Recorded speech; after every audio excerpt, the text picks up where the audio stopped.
Selamat siang semuanya, perkenalkan nama saya Daniel Gustia dari kelas 4 dari kelas TRPL 4 Malam. Jadi pada presentasi kali ini saya akan membahas mengenai keamanan berakal lunak berdasarkan materi minggu 1 sampai minggu 6.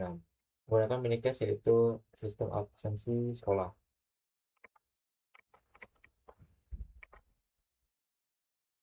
Oke, pada presentasi kali ini saya akan membahas beberapa topik utama yaitu Secure SDLC, Secure Requirement, Security Design dan Street, dan Secure Development. Jadi semua materi akan dijelaskan menggunakan contoh kasus sistem absensi sekolah agar lebih mudah dipahami.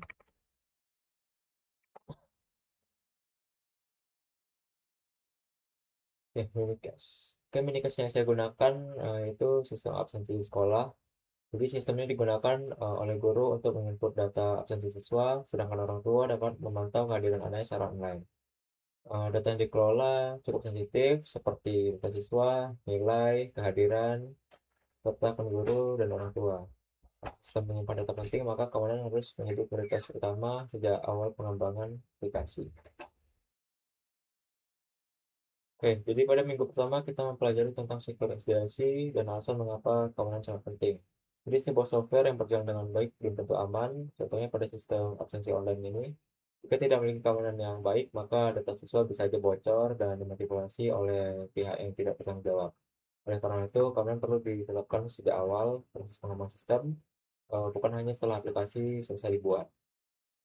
Adapun komponen utama yang digunakan antara lain authentication, authorization, confidentially, integrity, availability, dan non-repudiation. Tujuan dan manfaat Secure SDLC. Tujuan Secure SDLC yaitu memastikan aplikasi tetap aman selama proses pengembangan hingga digunakan oleh pengguna. Manfaatnya antara lain melindungi data dan saat disimpan maupun dikirim, mengurangi attack surface, meningkatkan ketahanan aplikasi, dan menemukan bug lebih awal. Dan itu biaya perbaikan mungkin jadi lebih murah karena masalah keamanan sudah ditetapkan sejak awal tahap requirement. Eh, jadi pada minicastnya keamanan sudah dimulai, keamanan sudah dirancang sejak awal tahap pengumpulan kebutuhan sistem.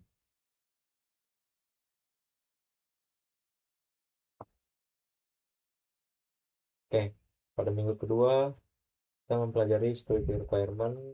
Jadi konsep utama yang digunakan adalah CIA dan AAA. Jadi CIA terdiri dari confidentiality, integrity, dan availability.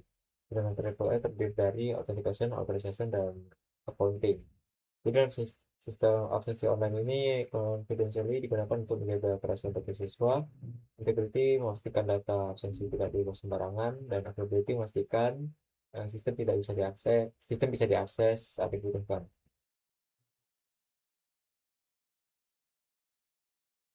Data classification and use.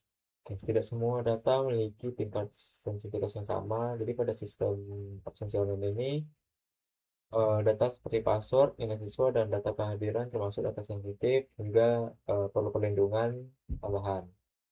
Jadi ada beberapa metode pengamanan yang digunakan yaitu eh, AS256 untuk enkripsi, HTTPS atau TLS untuk komunikasi data, disk privilege, dan system timeout. Risiko utama dalam sistem ini adalah kebetulan data siswa, karena itu dilakukan mitigasi seperti enkripsi, audit trail, dan validasi login.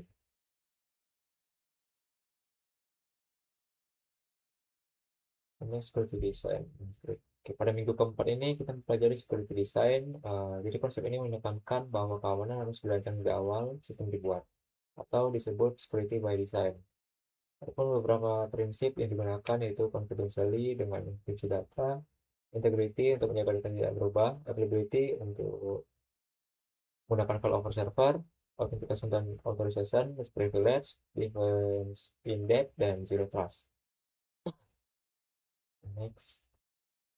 Selanjutnya adalah threat modeling dan straight. Oke.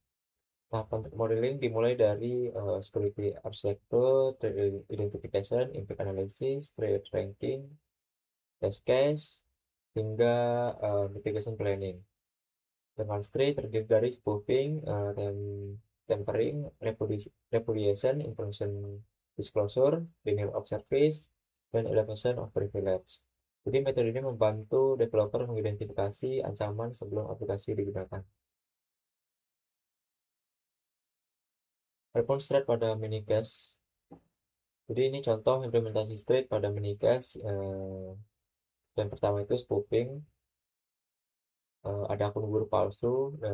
Jadi solusi itu 2FA atau multi-factor authentication. Selanjutnya ada tempering, manipulasi data absensi. Solusinya itu hash dan audit trail. Berarti information disclosure, contohnya data siswa bocor. Solusinya itu menggunakan IIS 256 dan HTTPS sebagai komunikasi datanya. Setelah itu denial of service, contohnya itu server overload. Jadi solusinya itu menggunakan red meeting dan failover. Jadi pada minggu ke-6 kita mempelajari secure development dan secure coding. Jadi beberapa kerentanan umum pada aplikasi web yaitu SQL injection, XSS, CSRF, dan broken authentication. Untuk menjaganya, developer harus melakukan validasi input, menerapkan list privilege, default dummy, dan segmentasi data. Referensi yang digunakan adalah OSP atau Top 10 dan CSRF. Next, apa secure development? Secure development ini memiliki beberapa tahapan penting yaitu security guideline, cloud identification, secure code writing, static analysis, peer review, dan unit testing. Tujuan utamanya adalah untuk mencegah vulnerability sebelum aplikasi diproduksi dan digunakan oleh pengguna dan digunakan pengguna. Next, implementasi pada minikast. Jadi sebelum menerapkan secure coding, sistem masih memiliki beberapa kelemahan seperti input yang tidak divalidasi, API tanpa token, dan secret yang disimpan langsung di source code.